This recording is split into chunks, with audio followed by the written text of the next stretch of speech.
Hello everyone, I'm ImKibitz and welcome back to Satisfactory, where today I'm going to be doing a world tour / series recap.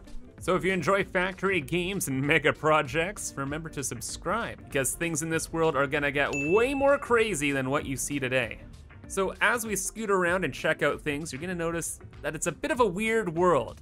I've played Satisfactory for almost 3,000 hours now, and all of my previous saves have essentially collapsed in on themselves because I went too extreme with things. So in this playthrough, I've done some secret strategies to prevent lag and let me go as crazy as I want. We'll get into that stuff later.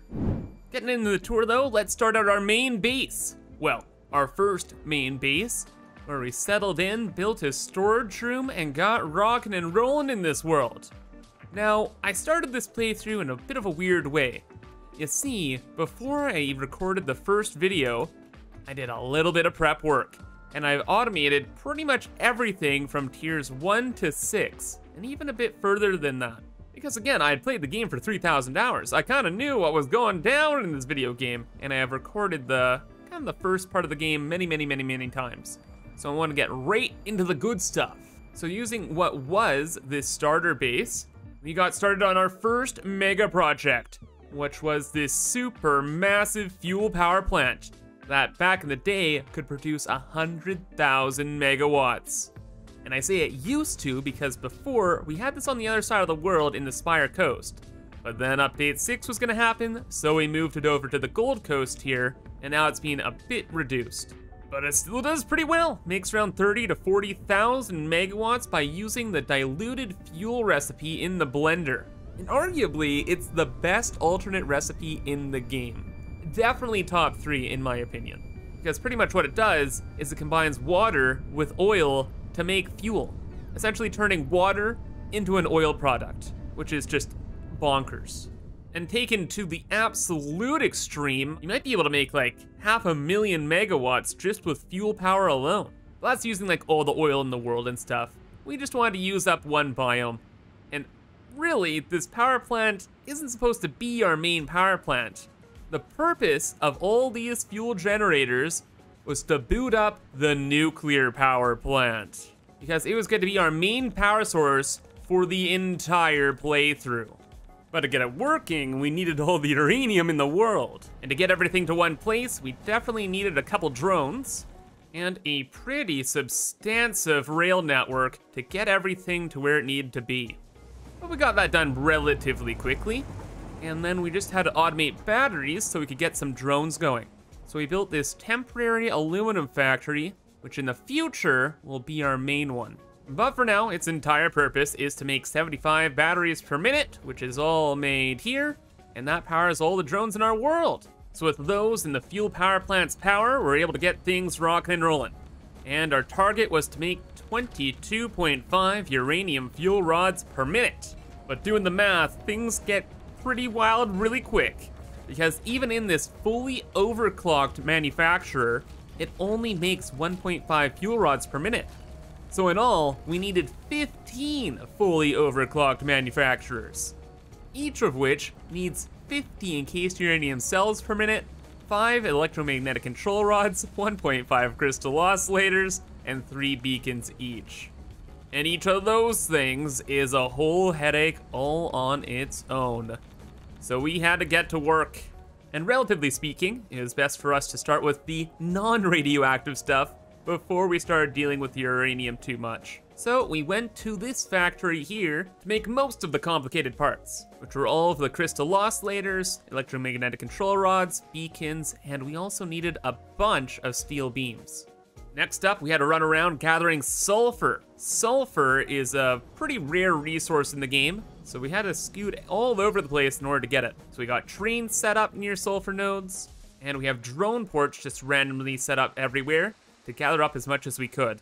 And once everything was here, it was time to get processing. And oh boy, did we get processing. And the big one was these encased uranium cells. We needed thousands of them.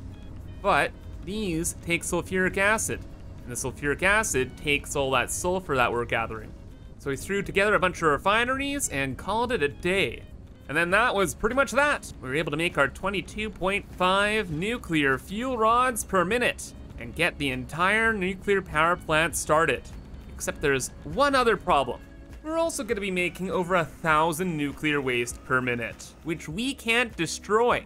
So we needed to figure out a way to get rid of it. So we had to bring in the loops, and that's when everything went a little crazy. Because we could get rid of nuclear waste by turning it into plutonium, but it was quite the process. And first, we had to start making this non-fissile stuff, which required a little bit of uranium, some waste, nitric acid, and sulfuric acid. So we had to make more sulfuric acid. Then we had to make nitric acid, but that wasn't all too bad. That's only step one. The party continues, and we follow the broccoli, as I like to call it, over to the loops. Our saving grace is that turn all of that non-fissile uranium into plutonium pellets by combining the non-fissile stuff with uranium waste. And by doing some finicky number work, we're able to get rid of all of our uranium waste in our world by turning it into these pellets here. But we still can't dump those in the awesome sink. We need to go all the way to plutonium fuel rods to do that. So we took the pellets and combined it with concrete to make the cells in like 50 assemblers. Then we could finally go upstairs and make the fuel rods themselves, which took some more complicated materials. But we're able to get most of that done over here. And that's why we have all the steel beams there. It's for plutonium. That still leaves, though, the heat sinks. But we had kind of a basic aluminum setup already done. I was also making those batteries. So I was like, sure, we'll just make the heat sinks over here, no big deal. Spoiler alert, it was a big deal. But hey, technically the system worked, so hey, let's make those fuel rods, let's dump them away, and now we are good to go and start the nuclear power plant. Though it required just a little bit of water and H2O to make all the steam. So that took a little bit. Blatant lie, it probably took like 80 hours, but you know what? It looks good and it works. And it got our system online. The power plant started making hundreds of thousands of megawatts of power, which would set us up for the entire game. And around the time I finished the factory here, Update 5 dropped, and Update 5 was very much so an aesthetic update.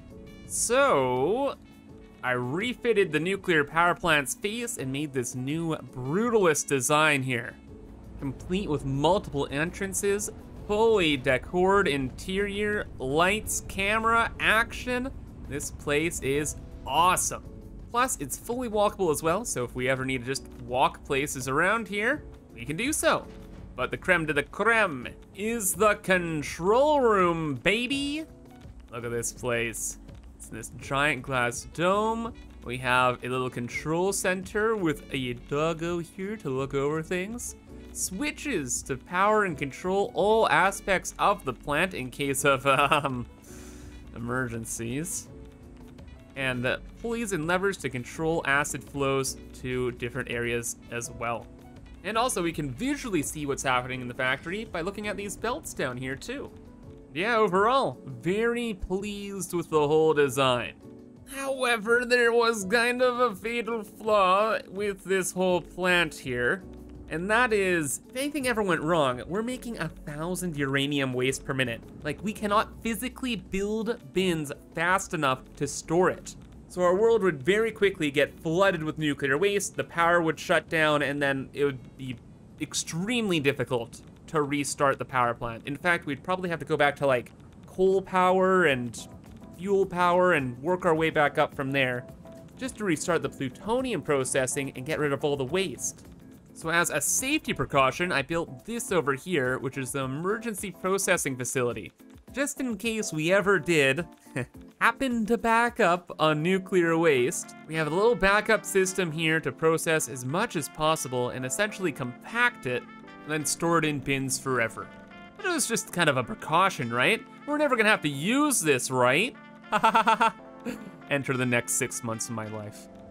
You see, there are a variety of problems with this nuclear power plant, but I built the systems perfectly, so every little hiccup would build up more and more nuclear waste. So slowly over time, it started to build up. And eventually my world got flooded with somewhere around like 1 million nuclear waste that I had to get rid of.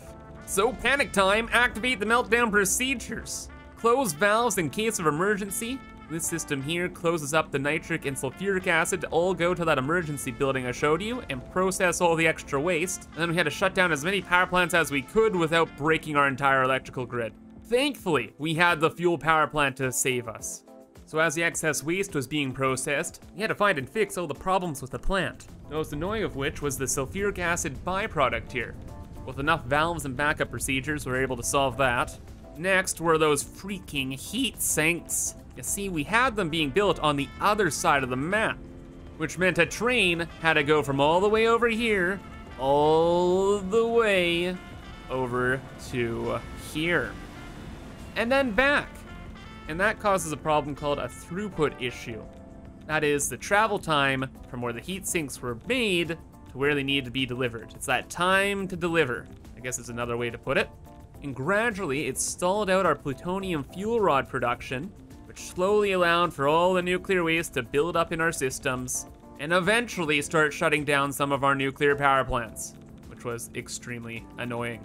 So yeah, that was the first indication that there were problems, was the nuclear power plant shutting down, but then we started to fix the problems, like with the valves, and then the heat sinks, I solved that by just making them way closer. So up on this cliff, right next to the power plant, we're making all the heat sinks we need, and then simply belting them over, thus ending the nuclear power plant saga. And now it's fixed forever. Smile.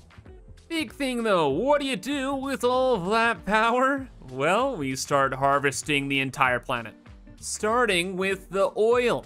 So we went to this blue crater lake biome, scooped up all the oil, and we processed it all into rubber, using a very complicated recycling setup. So using that diluted fuel recipe, we made a bunch of fuel, and then using a bunch of recycling recipes, we turned all of that fuel essentially into a bunch of rubber. It's a very long story, quite complicated. Check out the Let's Play videos for more details.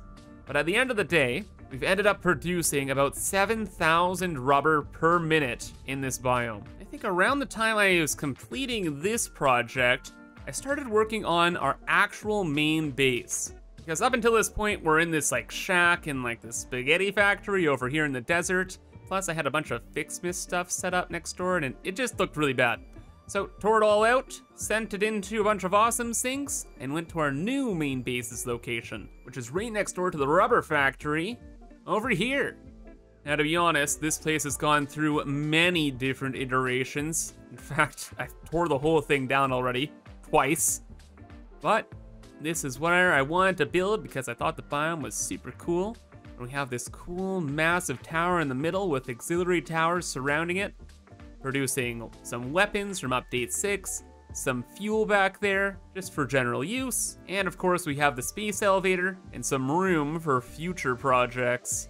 Then inside the main tower, I re-automated everything we needed for our brand new storage room. My most beautiful creation.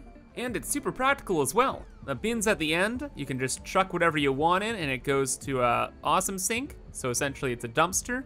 Then we have these signs that face both ways. So if you're running from inside the base and going out, you can see all the items, and vice versa when you're going in, same thing. Plus aesthetically, just with all the lights and the details, I really, really like it. And I ended up making this really, really cool design for the front of the whole base too, which looks great as well. And then one of the last things we worked on was a new weapons factory. So that's what this kind of brick here does. It produces all the new weapons from update 6. So all the noblest stuff, like the nukes and the cluster nobelisks, to all the new ammo and rebar types, everything is made over there. And it kind of yoinks all the items from the swamp biome. But it all ends up here, in our armory. We have this cool like infinity roof, the bins with all the stuff we need, and that's kind of it. It's just this room with a couple bins. And although it's a bit redundant, I keep some weapons just in the main storage room too, because I use them a lot. So that is pretty much the world up until this point. Everything is pretty much just for our storage room and for power. And from this point on, we're gonna be working on all of the space elevator parts, because we haven't even started. Meaning things are gonna go absolutely wild here. But while you're watching this, did you see my secret? In order to prevent lag in our world ending like all of my previous playthroughs, I did two very important things.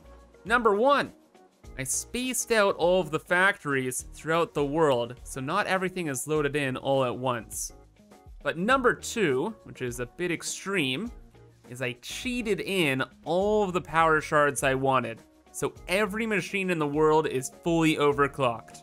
Now, of course, because of that, we use an extreme amount of power, but that's why I made such an extreme nuclear power plant, because I knew what I was getting into. I think that was a necessary thing to do, because I want to continue playing on this save until the game is fully released. But hey, if you want, you can just download the world yourself and change it, because I'm making it available on Patreon. Supporting me there also gives you access to my private Discord so you can chat with me, and I also post vlogs from my real life there too, like my trips, or just general thoughts about YouTube and the world. So if you're interested in any of that, support me over there, and thank you so much for even the consideration. But anyway, that is gonna be all for now, so I hope you guys enjoyed, and thank you for watching, but have a fantastic rest of your day, and bye-bye.